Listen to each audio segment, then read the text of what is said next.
Buenas noches, amigos de Estado de Alarma. Por fin tenemos una de las entrevistas más demandadas y que yo particularmente, si me lo permite, pues más voy a disfrutar, ¿no? Él es ya no una promesa, evidentemente, sino una de las realidades del pensamiento liberal a nivel mundial, sobre todo en Occidente, obviamente, que sacó un nuevo libro llamado La Neoinquisición, entre los ya muchos que ha escrito.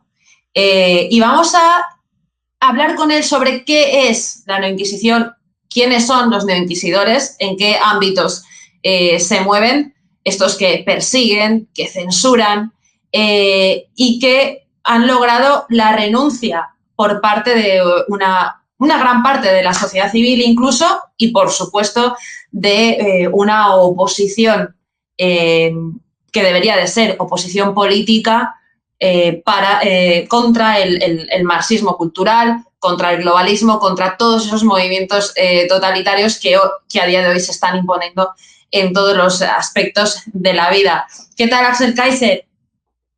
Hola, muy bien, gracias por invitarme a tu programa. Encantada. Tú empiezas con una dedicatoria que me encanta, muy breve, pero te refieres a esos herejes que jamás perdieron el coraje de servirse de su propia razón. ¿Quiénes serían hoy esos herejes, bueno, en España, en Hispanoamérica, en general en Occidente, ¿no? En el mundo? Bueno, somos todos aquellos que tenemos la valentía de pensar por nosotros mismos. Y eso, lamentablemente, en los tiempos que corren, es una rareza, no es la regla general.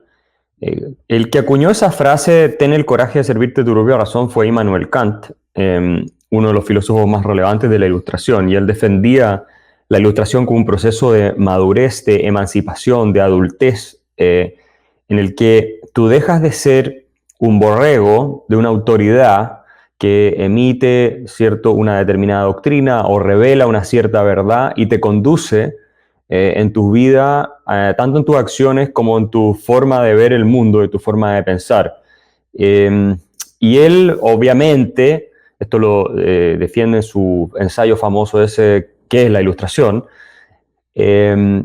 Defiende, postula que un ser humano integral y maduro, adulto, adultez, esa es la palabra a la que él se refiere, abraza la razón, es decir, se atreve a pensar por sí mismo y no se entrega a los dogmas, a las corrientes de moda. Entonces, que es propio de los niños, que es propio de las personas primitivas, ¿no?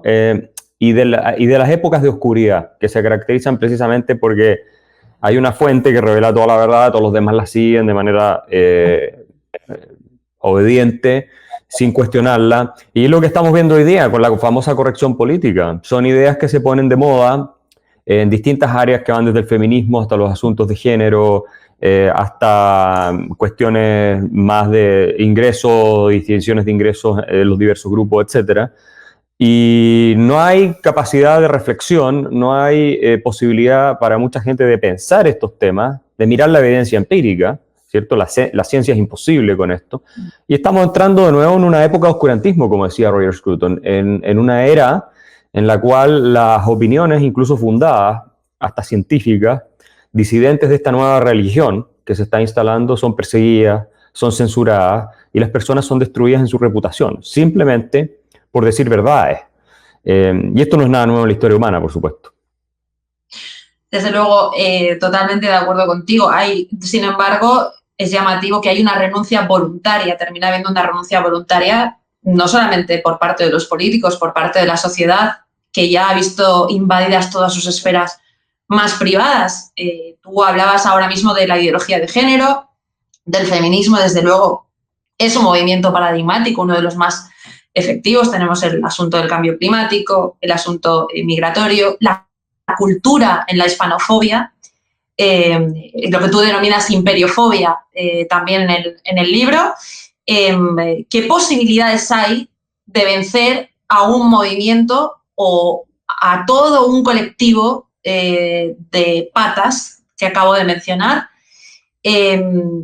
¿Qué posibilidades tiene la sociedad civil de vencer eso? Y si tú no ves que en el caso de España hay un problema de clientelización, de renuncia voluntaria a esa libertad y de falta de reacción. Siempre la naturaleza humana ha tendido al totalitarismo, al tribalismo y a las dictaduras o al caos. Eso es un tema que lo constatas una y otra vez en la historia. O sea, es cosa de ver Europa 60, 70 años atrás, y no es mucho tiempo, 70 años atrás en la historia de los seres humanos, y tenías un genocidio al lado del otro, una dictadura al lado de la otra, una masacre al lado de la otra. Entonces, hay algo en la naturaleza humana, que es nuestro lado oscuro, ¿cierto? La parte siniestra de nuestra psiquis, que nos conduce a abrazar ciertas doctrinas con las que nos fusionamos y pretendemos desde ahí medir la totalidad, ¿cierto?, de la existencia de nuestra especie sobre el planeta y dirigirla desde ahí además. Y por lo tanto, cualquier cuestión que escape de esta teoría absoluta que te pretende contestar todas las preguntas de diversos temas, es vista como una traición, es vista como una amenaza y por lo tanto es destruida.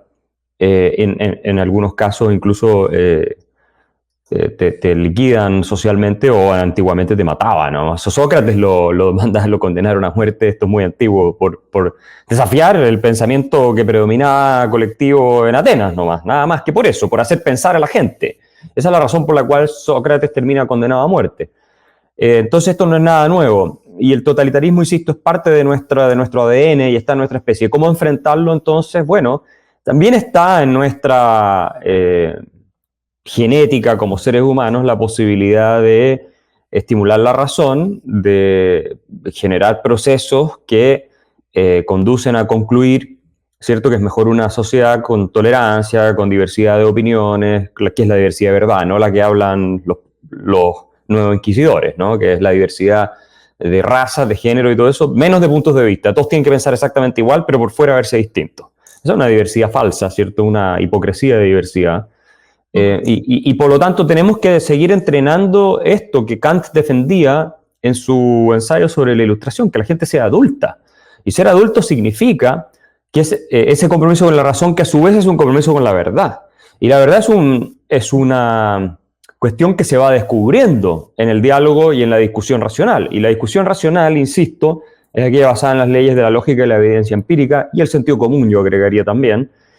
Y cuando tú tienes una cultura que promueve entonces esa adultez, que es totalmente incompatible con la idea de la democracia, de que tú no puedes ofender a nadie con lo que se está diciendo, porque ese es hoy día lo que nos rige. La democracia hoy día es el sistema bajo el que todos funcionamos o tenemos que funcionar, porque hay distintos grupos con sensibilidades diferentes que se ofenden por cualquier cosa. Entonces, cuando tú te entregas a la dictadura de los sentimientos de las diversas personas, necesariamente estás pavimentando el camino del caos, de la dictadura o de la guerra civil.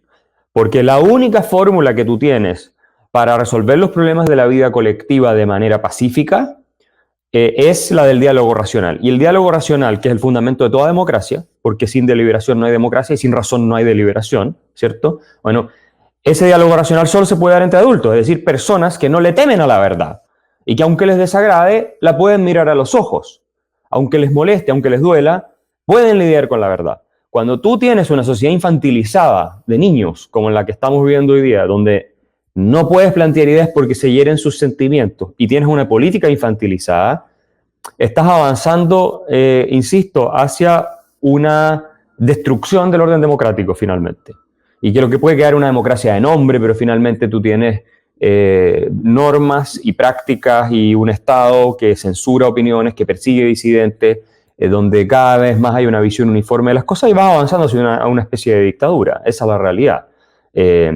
O un componente totalitario. Yo creo que estas doctrinas son totalmente incompatibles con la libertad individual en todos los sentidos, son irracionales. Es lo que hablaba Karl Popper cuando hablaba del irracionalismo como el fundamento del marxismo y del nazismo. El irracionalismo, por supuesto, tiene que negar la búsqueda de la verdad. Y tiene que negar, por lo tanto, la tolerancia, porque evidentemente la tolerancia se deriva del hecho, en parte, o de la concepción de que nadie tiene una verdad absoluta de su lado. Los nazis creen que tenían toda la verdad, los comunistas creen que tienen toda la verdad, los ayatolas creen que tienen toda la verdad. Y ese tipo de personas son las que se le imponen a todo el mundo y crean dictaduras espantosas. Y hoy día tenemos a toda esta gente de izquierda progre que creen que tienen toda la verdad y la superioridad moral. Y si fuera por muchos de ellos, tendrían francamente sistemas totalitarios instalados, donde solo la opinión de ellos es la permitida. Es cosa de ver lo que ha pasado con el New York Times, los editores que han renunciado, gente de izquierda, moderada, porque ya ellos mismos lo denuncian. O sea, es cosa de leer la carta de Bari Weiss, una editora del New York Times, que dejó el diario afirmando que era básicamente un órgano ya de propaganda de la izquierda totalitaria extrema. Eso es lo que es. No se aceptan opiniones disidentes. No se puede pensar. Ya está prohibido pensar.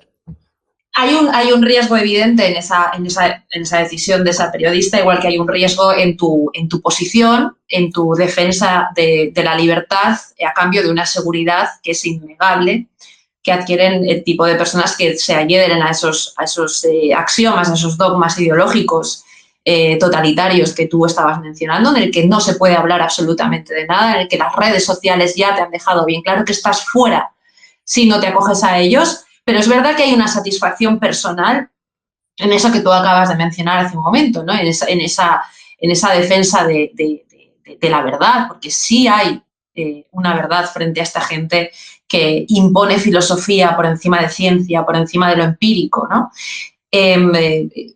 Que hay otro sentido de pertenencia que genera el feminismo, que genera esta comida de mucha gente que trabaja gratis para esos políticos. ¿Tú crees que hay una forma de derrumbar eso ahora en el espectro mediático, cada vez más en tela de juicio? No, mira, la manera que tenemos nosotros es combatirlo a través de publicaciones, de nuestras conversaciones o intervenciones en redes sociales, etcétera, en la medida en que todavía podemos hacerlo. Pero por supuesto que se crean además grupos de interés en torno a todo esto. Los gobiernos gastan muchísima plata. España es un ejemplo de eso, en subsidiar estos grupos, ¿cierto? Que por lo tanto tienen un incentivo a ir permanentemente consiguiendo nuevas causas para justificar su existencia. Entonces, van llevándolo todo al extremo para sostener que nunca hay suficiente igualdad de género. Porque claro, el día que hay suficiente igualdad de género, se acaba el financiamiento para las feministas, digamos, para las feministas que son de la izquierda más radical. ¿Por qué? Porque supuestamente están trabajando por desmontar las estructuras opresivas del patriarcado que se ven en todos lados. Yo creo que eso es todo un fraude, pero bueno, eso es lo que dicen. Y entonces, ¿qué pasa el día de que se termina eso? El día que no, ahora sí tenemos suficiente igualdad. ¿Ya para qué les van a dar subsidio? Entonces tienen que permanentemente encontrar nuevas formas de justificar que la opresión es peor que nunca, para que le sigan dando miles de millones de euros en subsidio a grupos que además se movilizan políticamente en favor de determinados partidos, porque esto es así, ¿cierto? De izquierda, por supuesto. Entonces, hay un interés creado, es mucha plata, es lo mismo que Black Lives Matter en Estados Unidos. Es evidente que Black Lives Matter no le interesa nada la realidad de los afroamericanos en el país. Black Lives Matter es una organización, sus mismas fundadoras lo dicen, de inspiración marxista, que lo que pretenden es tumbar el sistema anticapitalista, no les importa la evidencia empírica. Y claro, todas estas empresas grandes que las financian lo hacen por un tema táctico. No es porque crean realmente en Black Lives Matter, es por un tema de virtue signaling. Quieren señalar que son virtuosos porque en las comunidades humanas el estatus social está correlacionado con el estatus moral. Una muy mala persona, y eso es lo que está pasando con la corrección política, ¿cierto? Que si uno piensa así, igual que los de izquierda progresista, entonces eres malo. Bueno, es excluida de la sociedad. Estás condenada al ostracismo. No te publican tus libros, te pasa lo que le pasó a J.K. Rowling, te hacen boicots, todo el mundo eres malo, te destruyen en redes sociales. Entonces, para los seres humanos, ser una oveja más del rebaño, que no se distingue en su forma de pensar, es muy atractivo porque es un mecanismo de supervivencia ancestral, ¿no es cierto? Está anclado en nuestros genes. Y somos pocos los que nos atrevemos a ser las ovejas negras y llamar a pensar un poco las cosas, digamos, a pensar sobre los distintos temas, desafiando este instinto de rebaño colectivista, tribal, que abrazan grupos también de personas que muchas veces tienen una constitución psíquica bien particular. Y eso se puede ver en el caso de las feministas más radicales. O sea, el nivel de violencia, el nivel de agresividad, la antiestética que cultivan, porque no tienes por qué cultivar la fealdad y ser feminista. O sea, son cosas que no tiene por qué ser así, pero son así. Sí, hay un culto a la fealdad. Hay un culto a la fealdad espantoso. Entonces, todo es decadente en ciertos sectores extremos de ese movimiento. Y que te habla que en parte hay una patología ahí. O sea, esto claramente no tiene un fundamento sano. No es el feminismo clásico de Mary Wollstonecraft, de Camille Paglia. No es ese feminismo de lograr una igualdad ante la ley, de lograr mejores oportunidades, de lograr una igualdad de trato social. No es eso. Es una lucha de género, de la lucha de clase llevada al género, básicamente. Y sería interesante algún día hacer un perfil psicológico de quienes abrazan esto con tanta energía, ¿verdad? Y esto no lo digo por descalificar, lo digo seriamente. Yo creo que hay una cierta constitución psíquica que se presta porque este es un movimiento, en algunas de sus variantes, totalitario. No es un movimiento de libre pensadoras, nada así. Y si tú te atreves a desafiarlo, te destruyen. Es una secta. ¿Y qué pasa? En las sectas también el ser humano encuentra comunidad, encuentra un sentido, un propósito, que es algo que buscamos los seres humanos. Y como hoy día ya las religiones no tienen mucho espacio en Occidente, salvo algunas como la evangélica que crece en América Latina, qué sé yo, vivimos en un mundo relativamente ateo o cada vez más. La familia se ha desintegrado, entonces las personas están cada vez más solas. En parte eso también juega un rol, a que se abracen estas causas de manera fanática, donde tienen entonces una hermandad y se convencen de que están luchando contra el mal y tienen toda esta cosa mesiánica y le da sentido a su existencia y además les da recursos. Entonces, esto está dándose en muchos grupos distintos, los animalistas, son las religiones seculares que están surgiendo, ¿no? Para que las personas le encuentren sentido a su vida. Lo que en España solemos denominar también un coñazo auténtico, porque es verdad, generan ese sentido de pertenencia, ese abrigo, esa segunda familia, que además te permite eludir tus responsabilidades, lo cual, bueno, pues es muy atractivo a los 15 años, pero después, no sé, es algo en lo que sacrificas demasiado. Déjame centrarme un momento en el feminismo, ya que lo sacaste. Tú me hablas del feminismo radical. Déjame que te haga la siguiente pregunta. ¿Tú crees que hoy, es necesario un feminismo moderado o un segundo feminismo? Es decir, a mí me hace mucho esa pregunta. ¿Por qué no eres feminista? ¿O eres feminista de las buenas? Y cuando me dicen que soy feminista de las buenas me molesta porque no soy feminista para nada. Se defiende la libertad individual, la libertad a existir, a desarrollarte, a enriquecerte, a luchar en una igualdad de oportunidades que hay generadas para ambos sexos, ¿no? Igual que hay hándicaps evidentes, tanto biológicos como sociales, quizá, para ambos sexos, ¿no? ¿Es necesario un feminismo positivo? Mira, una cosa es la etiqueta y otra es el contenido. Yo creo que el liberalismo clásico ya responde a todas esas necesidades de igualdad ante la ley, por supuesto, de igualdad de trato, porque es ante todo una teoría también moral de idéntica dignidad de los seres humanos, que era lo que planteaba Kant por lo demás. Y en consecuencia uno podría decir que usar el concepto feminismo en ese sentido está equivocado. Ahora, claro, originariamente surge con fuerza en el siglo XIX, cuando había una serie de diferencias ilegales y de todo tipo entre hombres y mujeres en Occidente. Y ahí tenía sentido sostener que habían conceptos de igualdad que no se habían extendido hacia las mujeres en una serie de ámbitos. Entonces, claro, surge este feminismo, pero el feminismo de la época era un feminismo de liberal clásico, que nunca negó la diferencia entre hombre y mujer, que ni siquiera negaba, y la Wollstonecraft lo dice, los roles, digamos, incluso en ese sentido que hoy día sería algo impresentable, ¿verdad? Y en ese contexto puede ser que uno pueda sostener, ¿no es cierto?, que no es necesario un feminismo como tal. Yo creo que lo que se requiere es una filosofía liberal humanista, y ahí eso incorpora a todo el mundo. Tú tienes hoy día los principales problemas en realidad en Occidente los tienes con comunidades migrantes en materia de trato a la mujer.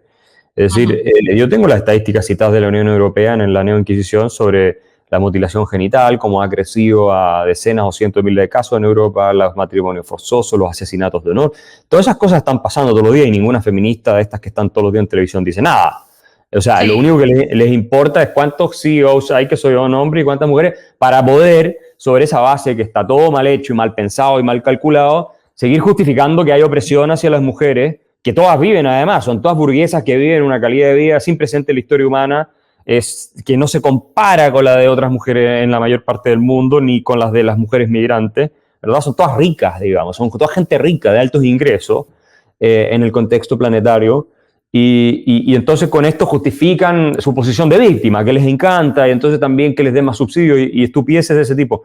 Pero en el caso de las mujeres de comunidades migrantes, nadie las ayuda. Y ahí sí tú podrías decir, hay problemas culturales muy de fondo, porque esas son personas que vienen con un bagaje en que este humanismo, que es propio del liberalismo, no lo tienen internalizado ni normalizado. Y ahí hay que trabajar para que lo internalicen y lo normalicen. Y en ese momento se va a acabar la mutilación genital, se va a acabar el matrimonio forzoso, se va a acabar todo eso que es verdadera opresión contra las mujeres. No el hecho de que hay un CEO que es hombre contra, no sé, 0,3 CEO que son mujeres o menos. Que por lo demás yo tengo todos los datos. Y lo cierto es que la gran mayoría de las mujeres prefieren no seguir ese tipo de carrera, porque valora más en la vida otras cosas. Está muy bien traído eso ahora porque, mira, hace un par de semanas salta aquí un escándalo, un tema que ellos califican como terrorismo machista. Y es un hombre de Melilla, pues evidentemente de padres, una madre marroquí, padre senegalés, islamista, que comete el que tú denominas, que se denomina crimen de honor. Es un crimen tribal islamista, en todo caso, ¿no? Y la feminista está dispuesta a sacrificar, a arriesgar vidas, a evitar programas de prevención, protocolos de prevención que hay en otros países del mundo, enfocando el auténtico problema, porque eso acabaría con el dogma que justifica su existencia, su industria. Pero es que había un hombre dispuesto a dejarse maltratar en esa mesa de aquel programa, que fue el que calificó aquello como terrorismo machista, ¿no? ¿Calificó que el asesinato de honor como terrorismo machista? Él no fue un asesinato, perdón, no lo he precisado, fue rocío con ácido a su exnovia. Sí. Es evidente, ellos creen que la mujer es deshonrada y que si bien pues les dejan o bueno, pues serían con un europeo, o si son mujeres que no acatan el código islámico, como por ejemplo ese hijab que llevan tantas mujeres parlamentarias en Podemos y incluso en el Partido Socialista, eso que ellos denominan diversidad, que es sometimiento de la mujer a ese código islámico, él denominó aquello dispuesto a dejarse maltratar, a llamarse maltratador preventivamente, porque no hay ningún hombre en televisión que hoy quiera seguir o pueda seguir en el circuito televisivo sin sacrificar esa verdad y sin maltratarse a sí mismo, ¿no? Dispuesto a mentir y a decir que el hombre lleva ese gen maltratador, ¿no? Es uno de los grandes dogmas que tú estabas comentando hace un momento, ¿no? Sí, mira, el feminismo hegemónico nunca ha abogado realmente por la igualdad de la mujer. Eso es lo que hay que entender. Es una doctrina marxista y su precursora fundamental, la Simone de Beauvoir, obviamente era marxista, y por lo tanto es una reacción en contra de lo que son las estructuras sociales y jurídicas, valóricas de Occidente. Por eso a las feministas no les complica que hayan mujeres maltratadas, abusadas, sometidas, oprimidas, violadas, asesinadas en sus mismas ciudades que pertenecen a otra cultura, porque en realidad la ideología que ellas les han metido en la cabeza, ¿cierto? Y yo lo explico en el libro, la religión con la que las han criado es que Occidente, el hombre blanco heterosexual en particular, es el origen de todos los males. Y todos los demás son víctimas. Entonces sí, pueden pensar que es medio trágico que haya pasado eso, pero no creen que hay un problema estructural en la cultura en la cual pasan estas cosas, en la cultura islámica o en India o en otras partes, ¿cierto?, de África. Porque si ellas vieran de esta forma el problema, tendrían que reconocer que hay una superioridad moral incontestable en la cultura occidental al mismo tiempo. Y si aceptan que hay una superioridad moral incontestable de la cultura occidental, donde estas cosas no pasan, no están aceptadas, o si pasan son severamente castigadas y son condenadas también socialmente, bueno, si ellas aceptan eso, entonces se desarma completamente el diagnóstico de que viven en un enjambre, ¿cierto?, de opresiones creadas por el hombre blanco heterosexual para someter a todas las mujeres, que van desde el lenguaje hasta formas, ¿cierto?, legales, pasando por símbolos y estándares de belleza, todo eso. Pero en vista de que ellas no van a tampoco extraer ningún beneficio de defender a estas niñas y a estas mujeres que están siendo violadas y asesinadas, no se van a comprometer. Distinto es luchando en contra de los hombres blancos de los que estás hablando tú, que están acomplejados y hoy día están muchos de ellos también mentalmente castrados, para preservar, por favor, que no le quiten su trabajo y su negocio y sus ingresos, que es entendible porque tú tienes que sobrevivir de alguna manera, ¿cierto? Aunque es una forma de cobardía, por supuesto, también. Entonces, con ellos sí se atreven, porque ahí no les va a pasar nada. Ahí no va a venir un musulmán a matarlas, digamos. O sea, si ellas empiezan también como lo hace allá Nirsi Ali, que sí es una feminista en serio, y denuncia el maltrato de la mujer en el mundo islámico, corren el riesgo de que les pongan una bomba, pero eso ya tampoco están dispuestas a aceptarlo. Es más fácil tirarse contra el CEO de Microsoft o el CEO de, no sé, de alguna empresa, de Santander o lo que sea, y decir, es que no tienes suficiente. Claro, que tu marido, vicepresidente del gobierno, te ponga un ministerio de 451 millones de euros del presupuesto. Esto es como ocurre en España, ¿no? Ahí la lucha también la hago yo y bastante mejor, además. Y además me pago una niñera de mi propio bolsillo, ¿no? O sea, no como la señora Irene Montero. Axel, una cuestión importante. ¿Tú percibes en España, estrictamente en España, que existe un proceso consumado o más o menos consumado de nacionalización de los medios de comunicación? A modo de lo que podía ocurrir en Venezuela, pero de una forma más sutil, quizá. Mira, una de las maneras en que los gobiernos siempre han controlado los medios de comunicación, aunque no los posean en propiedad, ha sido siendo una parte importante de sus ingresos, subsidiándolos, pagando publicidad. Es una forma en que los gobiernos manipulan el contenido de los medios y los amenazan, por supuesto, de cortarles el flujo de dinero cuando los hacen dependientes para que se alineen con ellos. Y en consecuencia eso podría ser bien el caso. A mí no he visto los números, pero no me sorprendería que en España muchos medios sean fuertemente dependientes del avisaje del gobierno, de subsidios de los gobiernos y cosas por el estilo. Y siempre hay este maridaje entre los periodistas de élite, de los medios top y los políticos.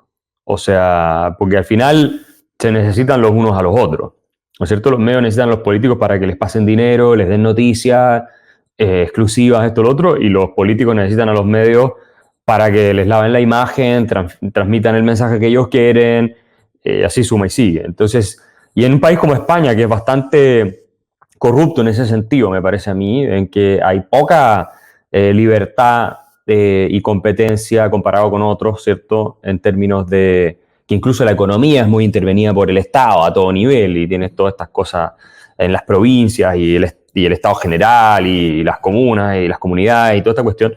Bueno, y con un gobierno de izquierda, en parte marxista, como es el que gobierna hoy, ¿cierto? O sea, con gente como Iglesias y así, no me cabe ninguna duda de que ellos, si pudieran controlar la totalidad de los medios de comunicación, sacar una ley incluso de medios, así como lo pretenderían hacer con tribunales de justicia para manejarlos a su antojo, lo harían, porque esta gente que no cree en la democracia. Si lo que no entienden es que gente como Iglesias, Podemos, este grupo, y muchos en el PSOE, no creen en la democracia, no creen en el Estado de Derecho, no creen en la libertad. Son herederos de una tradición totalitaria. Y es cosa de leer a Iglesias, es cosa de leer sus libros. Y él se declara heredero de la tradición jacobina. No hay nada más totalitario. El primer genocidio de los tiempos modernos lo hicieron los jacobinos. Son los precursores de todas las revoluciones marxistas, después de todas las dictaduras totalitarias marxistas. Entonces, acción de la que él se enorgullece y lo ha hecho siempre, además, abiertamente, ¿no? Claramente. No ha escondido nada, pero no termina de permear en esa parte de la sociedad que sigue apostando por esa facción doctrinal, ¿no? Es que claro, es lo que te digo, hay una inclinación en la naturaleza humana y algunas personas tienen una constitución psíquica particularmente vulnerable a eso, al totalitarismo, a la tribu, que fue lo que capturó a muchos alemanes con los nazis también. Sí, es la misma lógica, es el mismo instinto que está jugando ahí.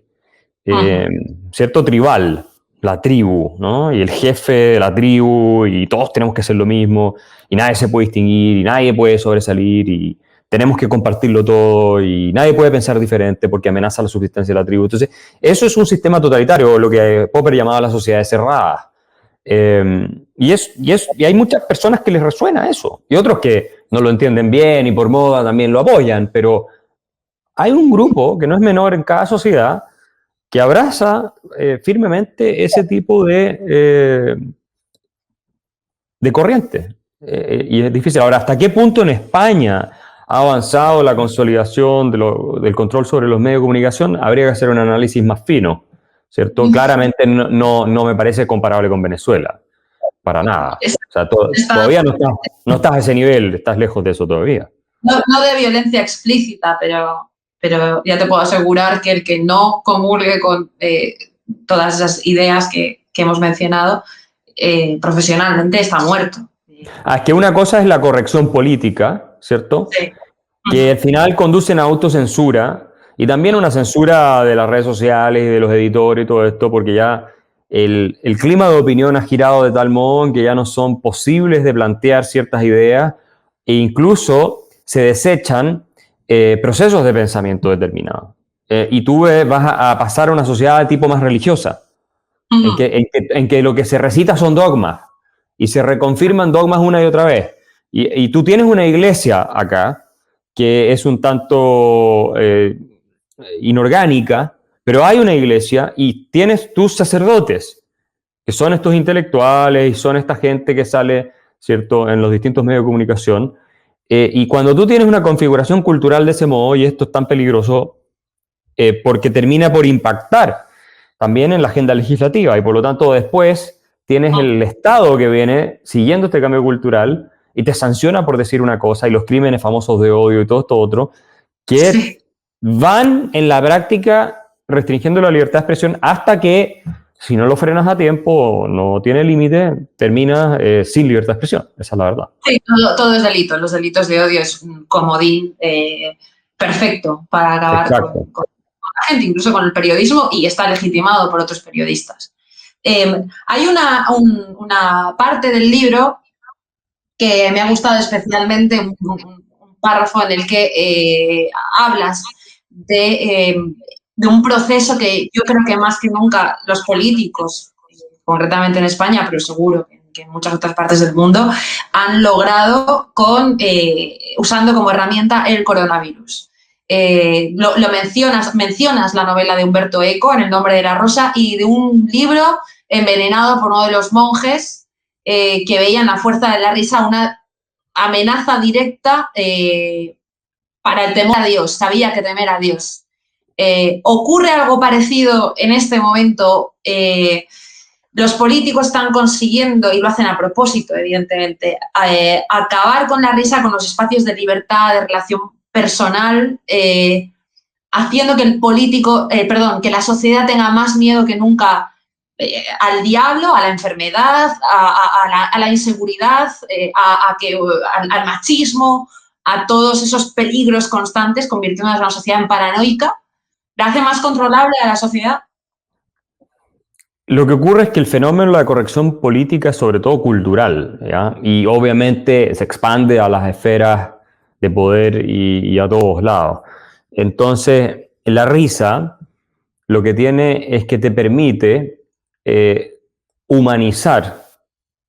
Es bien interesante porque te permite humanizar y por lo tanto meter racionalidad y sentido común a los temas.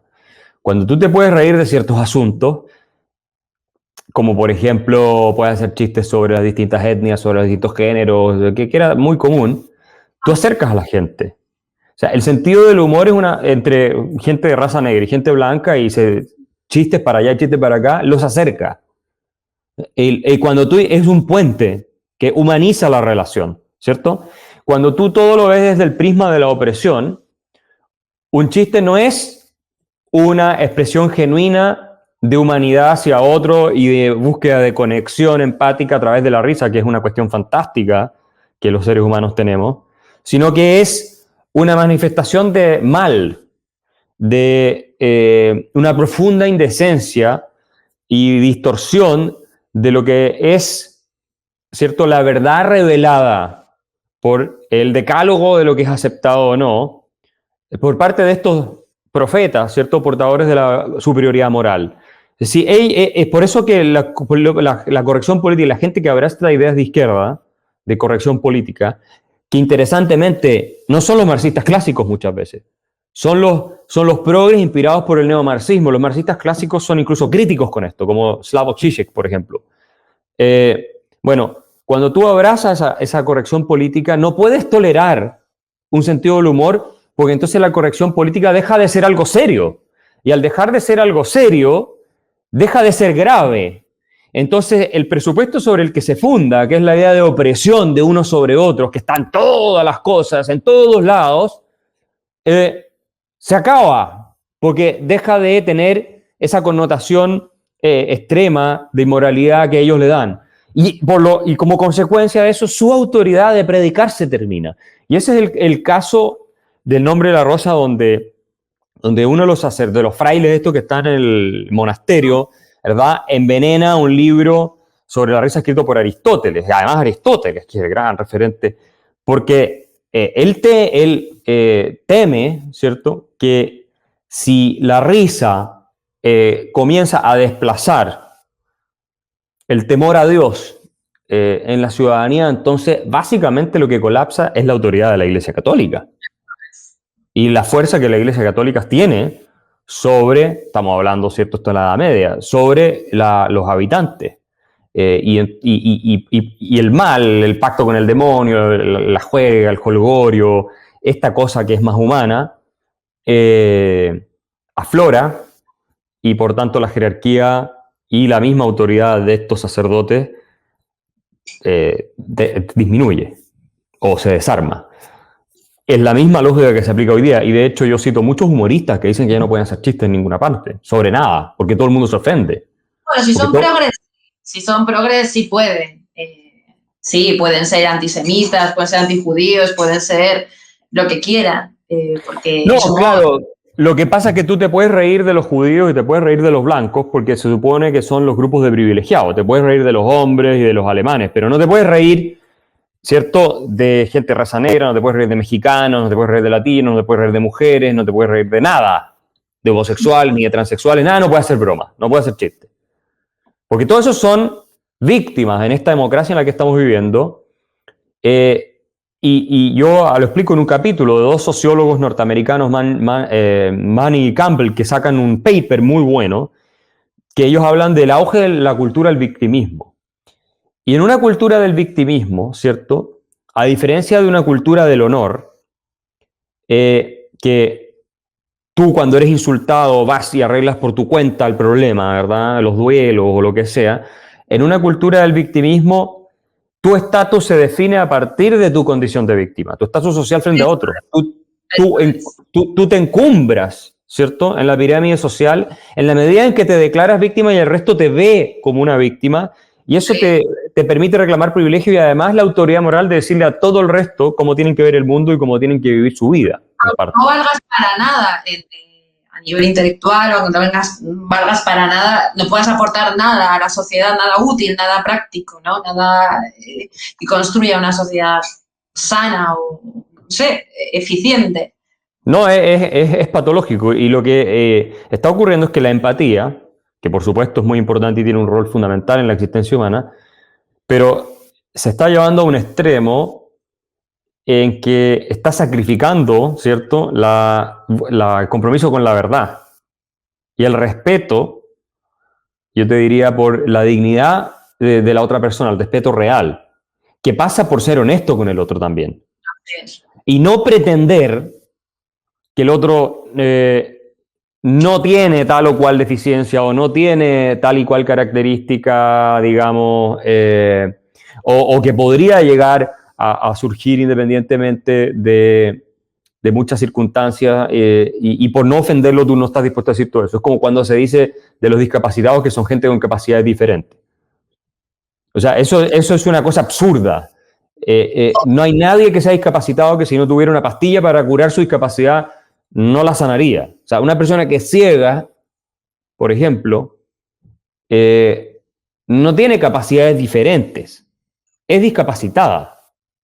Y esa es la verdad, y le falta a uno el respeto a esa persona al pretender que está tan bien como todos nosotros.